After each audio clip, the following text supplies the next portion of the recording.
in general, it's kind of frowned upon because it can be misused.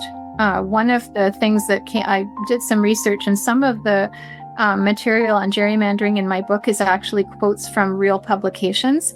And one of them described gerrymandering as Putin-style democracy. Everybody, welcome back to Living the Next Chapter. It's the author podcast. We get to talk to amazing authors from around the world. This author is kind of like from where I'm from, which makes me so happy. And I'm really excited to have Shelley on the show today. We're going to be talking about her book. It's a devious web that we're going to spin together here in our conversation. And I'm excited to have her on the podcast. She's being a part of a big event here in Ontario this weekend as well at the time of recording. If you missed it, you missed a great talk. But if you're going to be there, make sure you say hi to Shelley as well. Shelley, welcome to Living the Next Chapter. Glad to have you on the podcast. Thank you so much. I'm really happy to be here today. And it's also great to meet another Canadian who's doing such great work. Well, thank you. Now that makes me feel happy, warm and fuzzy inside. I appreciate that. Where are you originally from here in Canada? I was born in Timmins, Ontario, home of Shania Twain. Oh, wow. I unfortunately can't sing like Shania, and it's very cold up there. I only lived there for 2.5 years, but when I was born, but that's where I started out and lived in Elliott Lake, and then grew up mostly in Kingston, Ontario, which is much farther south. Great. Excellent. That's amazing. Where do you live now? I'm in Trenton, Ontario. Okay. So about 2 hours east of Toronto, I guess, by driving. Excellent. Great. So this is amazing. We like to kind of talk to the authors at the beginning of the podcast. Shelley, we have people here who are dreaming of the day when they will grace the stage and speak or have a booth and their book's there to sell and meet people, and they're just starting. Like they're at the very beginning. What would have been helpful for you to hear in a conversation on a podcast or wherever, and you heard an author talking about their journey? What would have been helpful to hear from them when you first started your journey as a writer? I think knowing that writing the book is just the first stage and not the end stage would be helpful, because a lot of people think, oh, great, I've done the book. I feel so good about accomplishing it, or that's the beginning point. But there's a lot that happens afterwards, having to market it, getting used to getting out there and putting yourself in front of people. A lot of authors suffer from imposter syndrome, where they get to that end point and can't quite believe it and don't feel confident putting the name author beside their name. So there's a lot of adjustment that comes along. And I think it would have been really helpful to know that the process is just starting when you finish your book. Not to discourage a listener who might be a new author and is keen, because it's really important to be passionate, but just to realize it is a process, it's a journey. And that's what I call the blog on my website, shelleygrandy.com. I named it The Journey because it's a heck of a journey, Dave.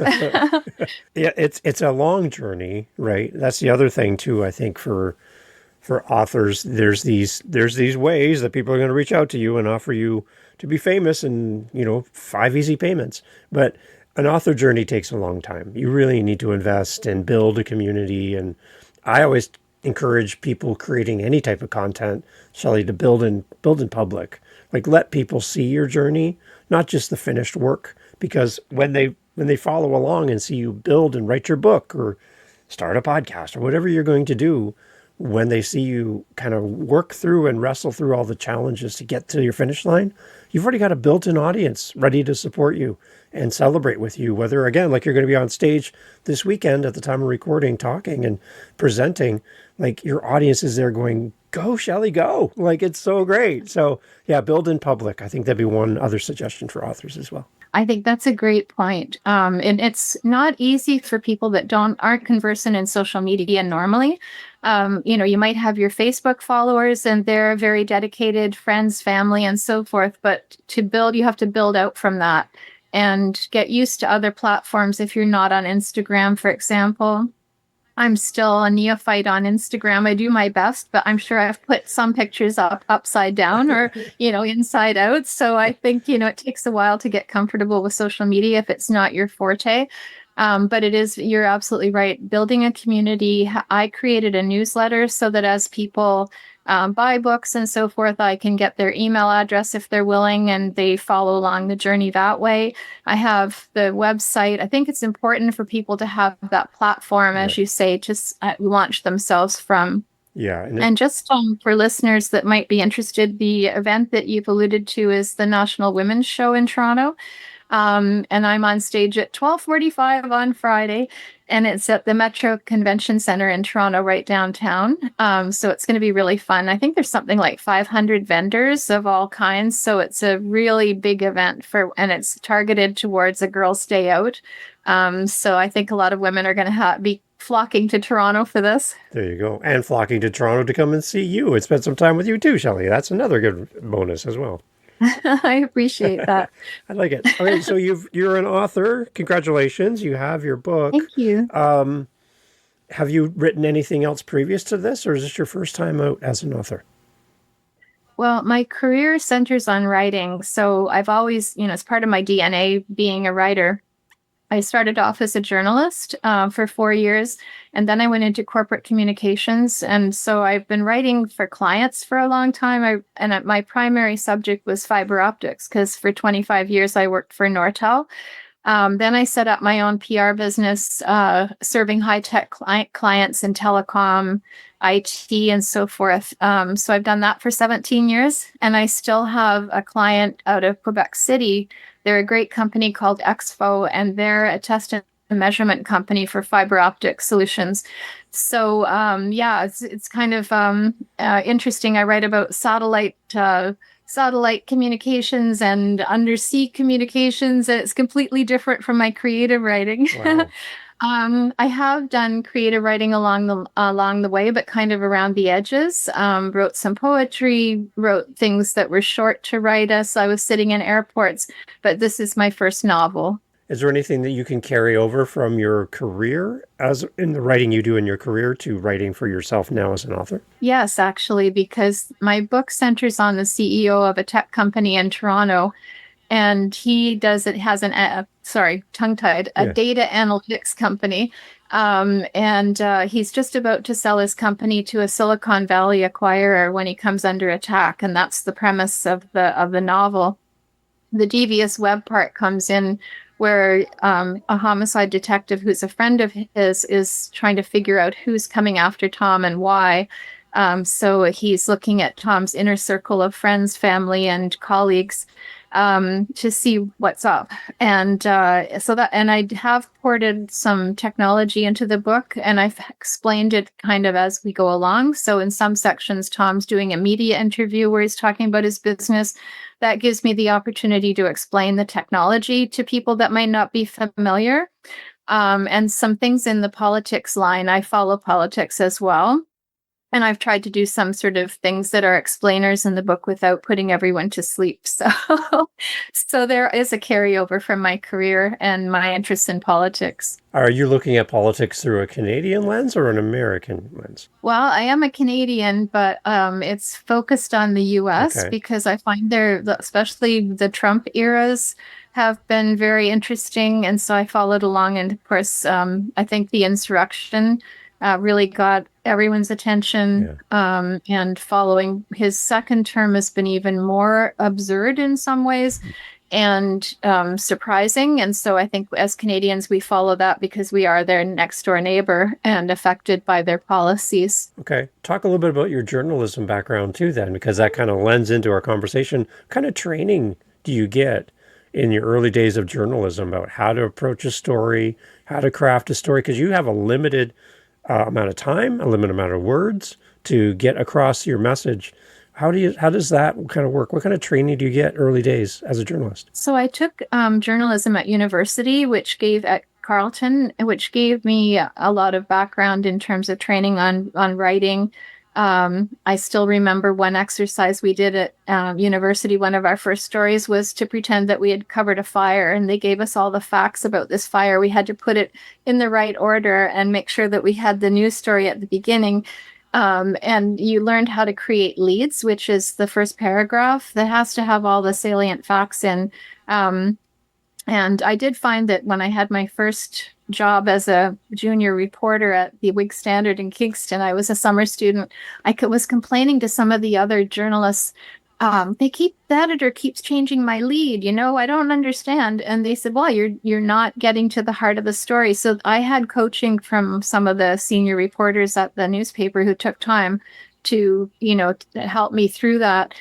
So you learn both through the training that you've had and through experience to kind of get to the point pretty quickly. And in journalism, your articles are cut from the bottom up. So when an editor looks at your story, if they need to shorten it, they cut from the bottom. Oh. So you might say, okay, I better get the really good stuff at the front of this, because an editor could just chop it in half or cut off the end paragraphs. So we call it an inverted pyramid. Okay. Because all of us in university or in high school or whatever, we learned to write essays that you built up to the end. And the end was really important because that was your conclusion. And they call it an inverted pyramid because you're flipping that and you're writing about the most important stuff at the beginning. So, yeah. So, I mean, that makes me impatient with my husband. It's like very often he hears, so what's the bottom line? Just tell me. I don't care what happened to the car. Tell me, is it still running? Okay, that's what I needed to know.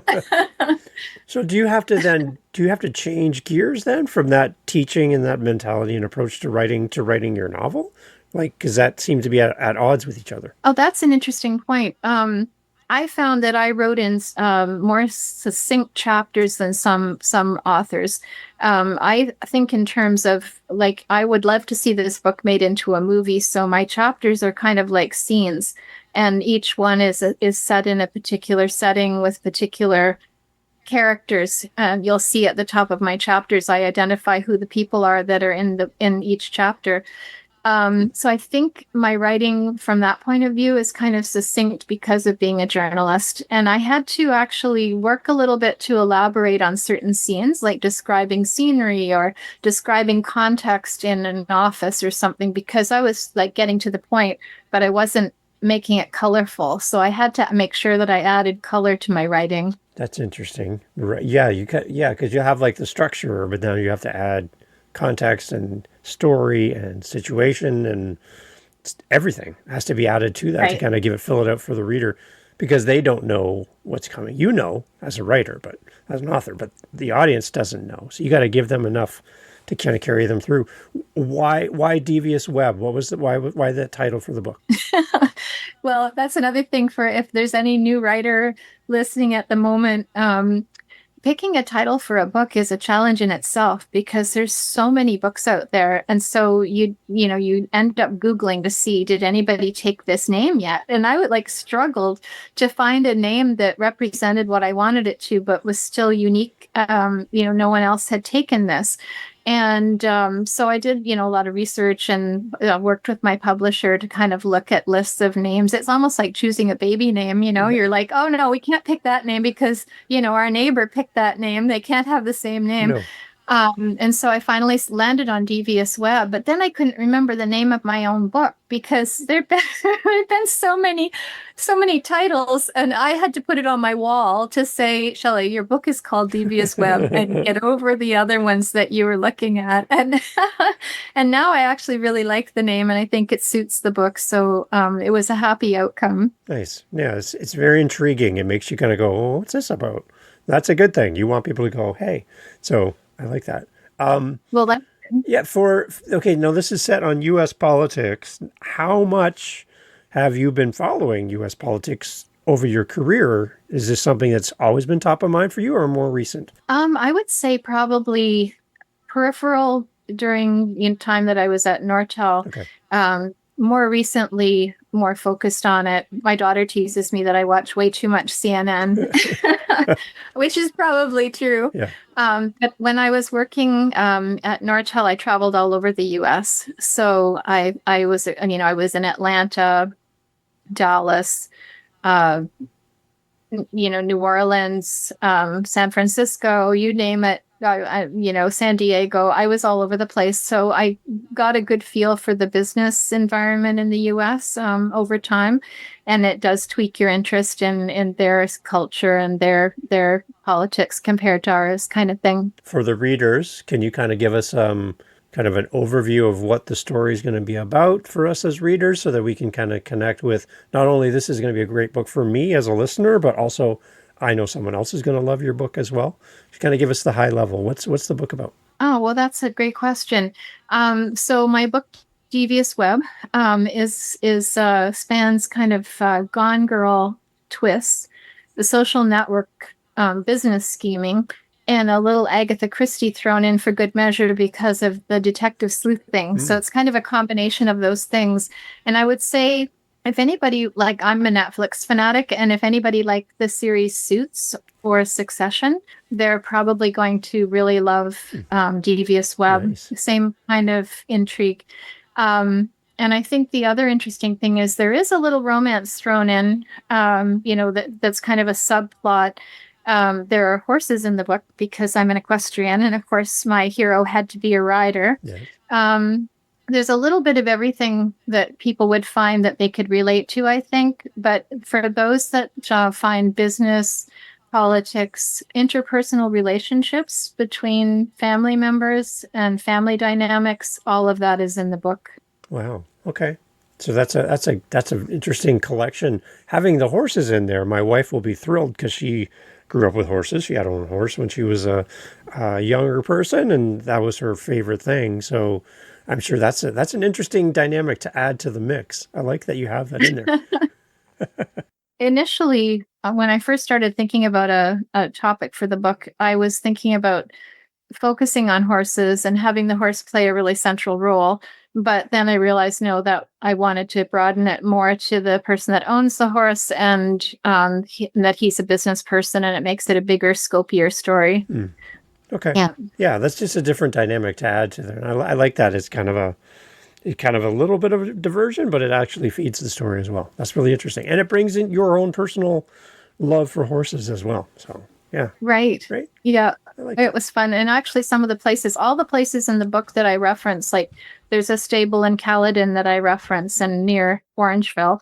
Of course, I used to have my horses there, and so I'm very familiar with that territory.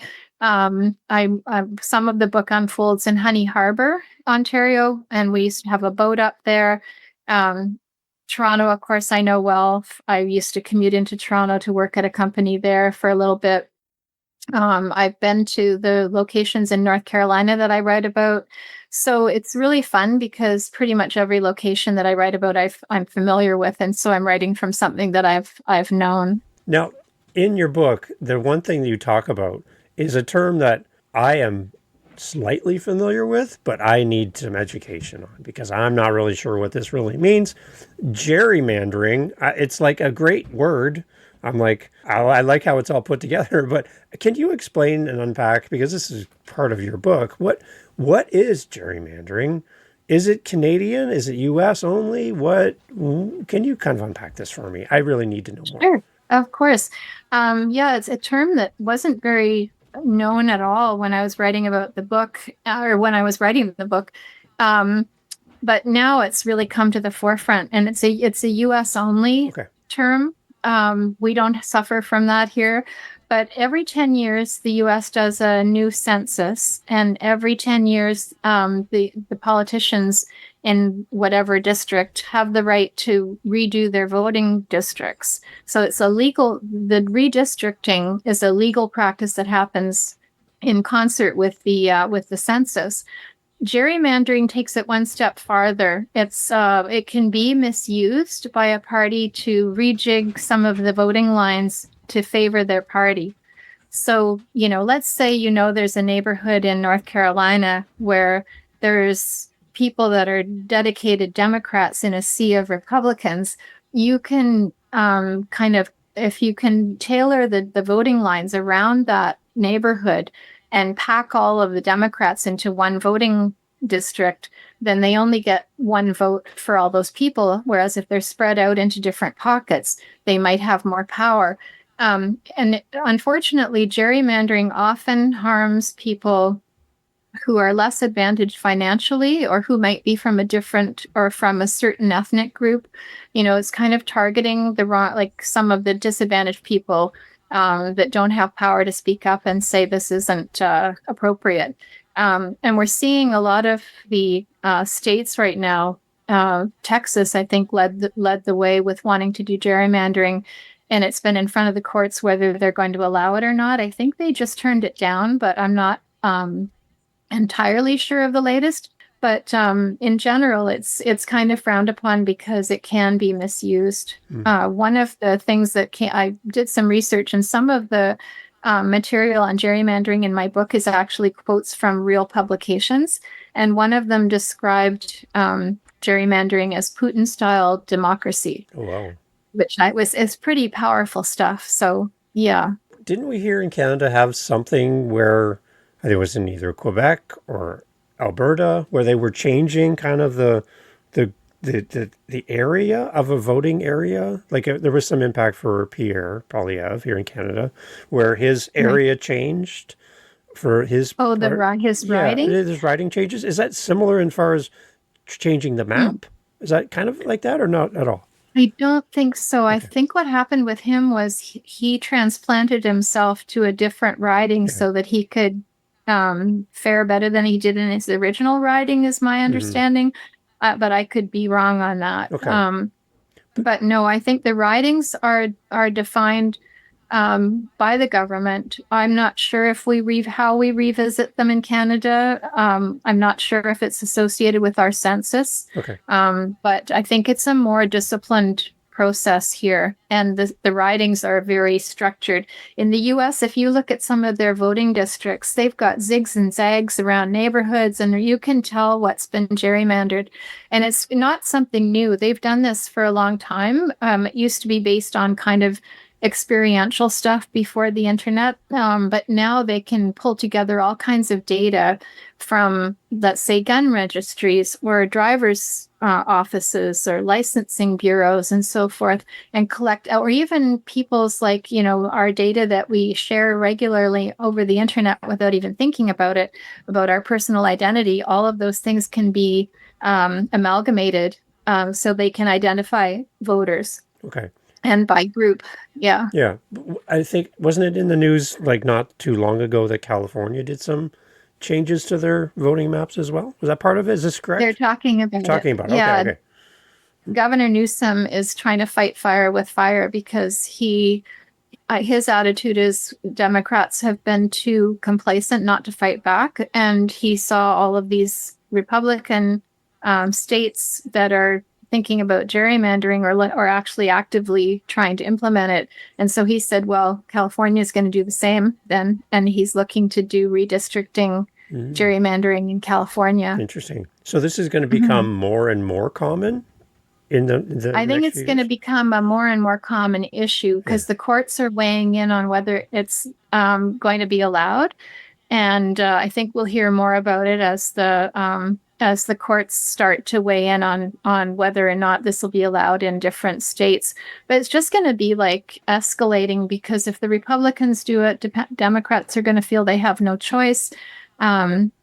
I think it's going to be really a bit of a mess for them to have to deal with in the states. Do you think other countries are watching this unfold and making decisions on whether they want to adopt a similar approach to how they do their elections?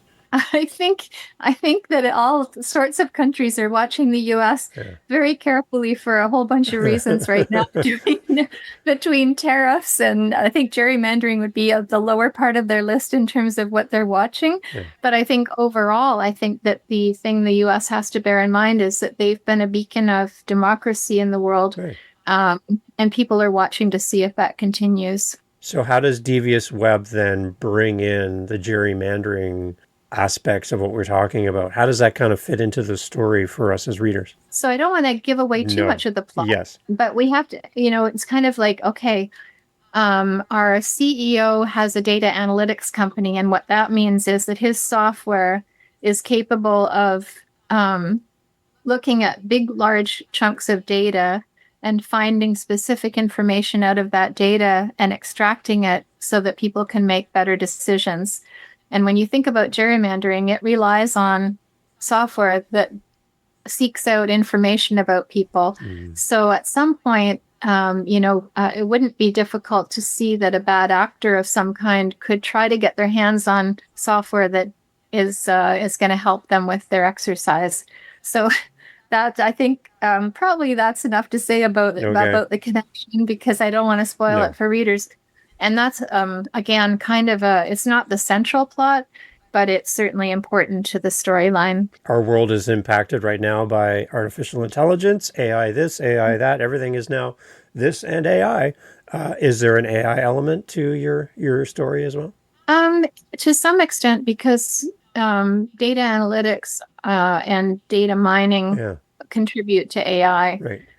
So I think you could say that yes, although and in fact the company in California that's trying to acquire my hero's company is actually more into the AI side of things. Mm. That's why they want to acquire his company. So there's a lot of different entry points for readers to come into this story from a tech status, kind of that kind of background. If you're interested in tech, you'd be interested in this. Government and politics and political procedures, you'd be interested in this. Just a great story and kind of the detective side of all the things that are happening within the story. There's a lot of different entry points for readers. So you have a pretty vast audience. Who do you think is your ideal reader then? I think my ideal reader is probably listening right now, Yeah. because they're probably a savvy person who likes to read about current events. But this is basically a whodunit. Mm-hmm. So if you just love mysteries Yeah. and you just want to read it for the purely mystery side of it, then I think you would enjoy it. I think people that are interested in media, there's some media interviews in this press, like fake fictional media interviews. I think if you want to know how the inner workings of something like a company dealing with media issues, that's another aspect of it. So yeah, I think but it's basically a whodunit, and it goes through a process throughout the book. Also, the characters, I really like my characters. I think I could go have a coffee or a beer with them. As any author could tell you, you do get to feel like your characters very well. Obviously, you invented them, but they become larger than life. And I think readers find the characters intriguing as well. What was fun for you as the author to write Devious Web? What part was like, oh, I just love this part? um, Gosh, I think I have a bad boy character, Patrick. He's an Irishman. I had a lot of fun writing the chapter in Las Vegas, where he goes to Las Vegas and has a great time. Mm. And he ends up getting in trouble with his boss because of the trip. And that was a lot of fun to write. I think I enjoyed that chapter a lot. And that's towards the front of the book, so I don't feel There like you I'm go. spoiling anything. For readers, the one thing I like to always kind of press my guests for is my audience always curious if the authors coming on the show are working on new projects as well. We obviously want to celebrate Devious Web and promote that and get many people as possible coming in your way. But we always want to also know if our authors are continuing to write into the future. So what are your plans kind of long term as an author? Are you going to keep writing? Are there more versions in a series for Devious Web? What are your thoughts? That's a great question. I just did the audiobook version, actually, so that was the latest thing. Nice. I published Devious Web with Spark Press in October of last year, so 2024. Yep. The audiobook was completed in August of this year, and I worked with a narrator out of Vancouver, BC, Justin Smallbridge. He did a great job. So I've been focused on that, and I've been focused on the marketing. I do have an idea for a second book, and I think that may happen at some point. We'll see, but it's kind of percolating in the back of my mind. So, Good. Time will tell. I am an older author, so, I won't be writing like 40 books, but I may have another one in there somewhere. That's good. Yeah, because once the audience finds you and they're like, oh my gosh, I love Shelley's books and I love what she does. I just hope there's more, right? They're just kind of longing for more from their favorite author. That's very nice. Yeah, I've had people say to me, the other thing is that ultimately I'd love to see it, as I mentioned, made into a movie. Yeah. So that would be so fun because I structured the book as kind of scenario based, it'd be really easy to transpose to a screenplay. Yeah. And I already know that I would love to have Justin Hartley be the lead actor. Justin, So are if you anybody, listening, Justin? Yeah. yeah, Justin, please. He was in This Is Us, and Yeah. he's the central character in Tracker. If anyone watches that show on Canadian TV, so yeah, he's a good actor. So I think he'd be great. Okay, so if anybody here listening knows Justin or has a contact to Justin, send him a copy of this podcast so that he can hear Shelley's wish, and maybe we can make something happen. I don't know, Shelley, right? That would be awesome. That's good. I like that you write from a visual perspective as well. I think that's interesting as a reader when that's your intent as you approach writing the book, because then we benefit as a reader from that kind of approach. Was that your intent right from the beginning, that you really wanted this to possibly end up on screen potentially in the future? I think it's just the way I think, Yeah. that's kind of how it came about. But I also have a friend who's very creative, and she thinks even more in movie scene type things. She visualizes the characters and so on. And she said to me right from the get-go, this needs to be a movie. So it was encouraging. But the funny part is, I have been to all the places that I mentioned, but I wrote the book during the pandemic. Okay. That's kind of how I ended up with the time on my hands that I could actually sit down and write something creative aside from just working. And all of the scenes that I wrote in Toronto, I had to do by memory because I couldn't go to Toronto to check everything out. So my friend Stephanie and I went on a fact-finding mission to Toronto to make sure I had everything straight. And it was so much fun. I wrote about, in the first chapter, I have one restaurant, which is in Yorkville. And I'd never actually been to that particular restaurant. But I had looked at their menu online and I thought, oh, I think their signature dish must be their lobster spoons, which I'd never heard of. So sure enough, I met with the manager and the chef, and they said, yeah, that's our signature dish, all right. Well, sadly, I'm allergic to shellfish, so I couldn't try it. But Stephanie sacrificed herself and tried the lobster spoons, and she looked like she was going to pass out. It was so good. So we had a lot of fun checking that venue out. I also write about a bank in downtown Toronto where my character goes to the safety deposit box area. So we walked into the bank, said, could we see your safety deposit box area because it's in my book? Security. Yeah, right. Yeah, I thought that's when the police might come. And meanwhile, they went and got the manager, and he spent an hour with us and toured us through this bank. Wow. And took us down to the vault where the safety deposit boxes are, but also showed us all kinds of really cool things that they store in the bank, like paintings. And it was incredible. And he told us the whole history. And yeah, I couldn't believe that he spent a whole hour with us. Where else did we go? We went to the King Edward Hotel. That's where we stayed because that's a scene in the book is set at the King Edward Hotel. I was writing from memory about their ballroom.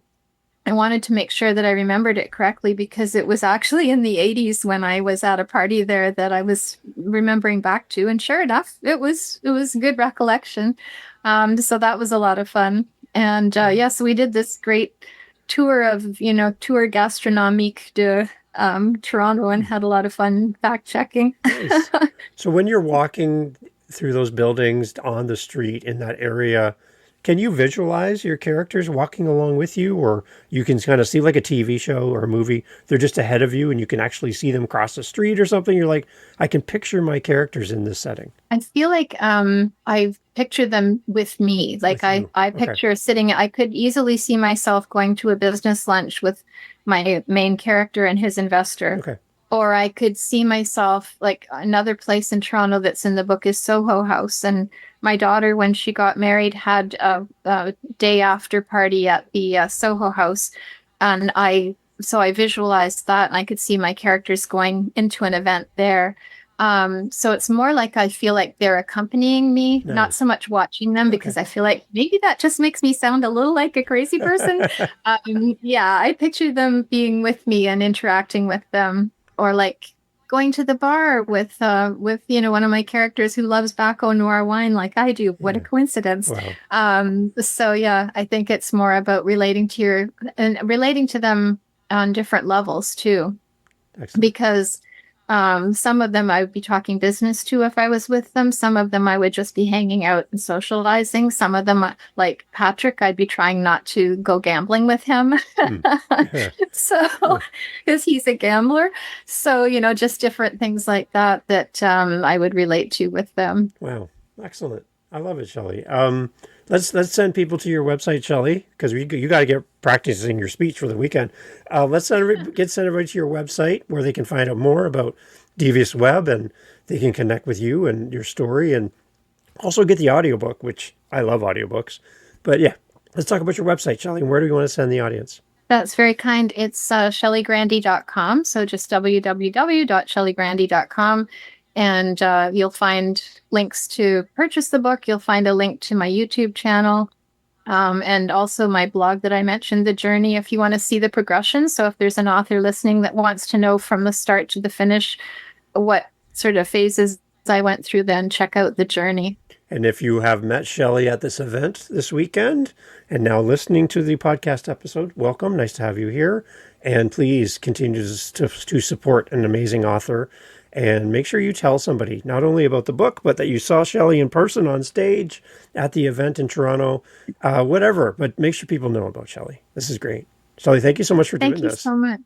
Oh, well, thank you. I appreciate the opportunity. It's a wonderful platform that you're providing for authors and readers. Excellent. Everyone, all information is always in the show notes. Go over there, let Shelley know you heard about her here on the show. You saw her in person at the event.